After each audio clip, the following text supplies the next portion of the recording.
Today we're going to take a look at setting up our Raspberry Pi so we can remotely connect via a standard Windows or Mac PC. So why would you be doing this? Well, for me, to be honest, it's a pain plugging my Raspberry Pi into a display and then a mouse into it, etc., etc. It becomes a little bit more of a pain with a Raspberry Pi Zero, because I have to use adapters. It just is easier to run everything from one PC. I'll show you how to set it up. So this is what you would be presented with first time. Plug in your Raspberry Pi with the desktop version into a screen with a keyboard and mouse. There's some apps that I've installed. I'll take you through those on other videos, but you need to run the terminal. So let's have a look what we need to do. There's a config tool that comes with the Raspberry Pi, and the command is sudo raspi-config.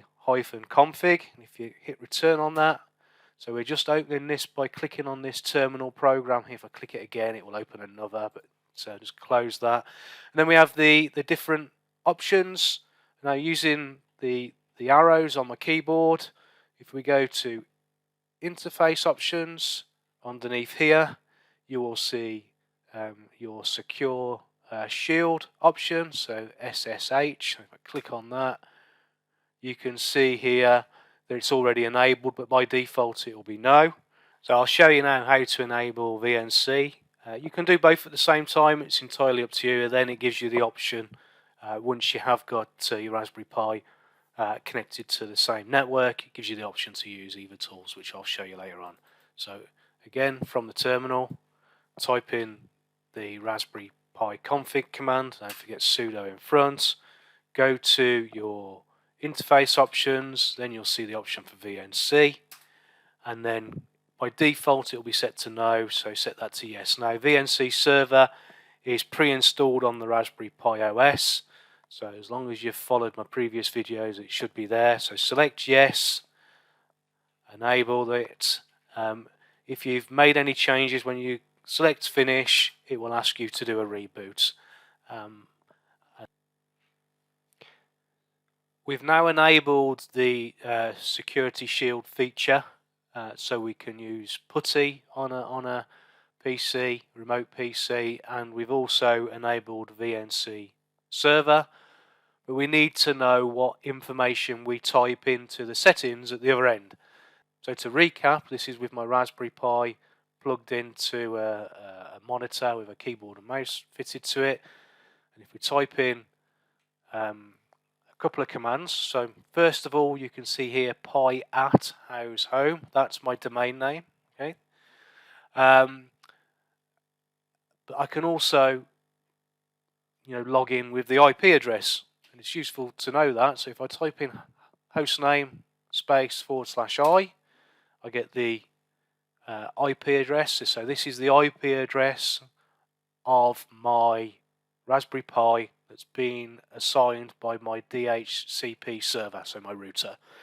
If I use the other command IP address, it does something very similar. I get a little bit more information. Here I can see now my IP address down the bottom. Okay, so those 2 bits of information, you need to make a note of those. Back on my Windows or Mac workstation, I need to now install VNC Viewer. I only need to install the viewer part of the program, which is relatively small. I don't need the server and everything else.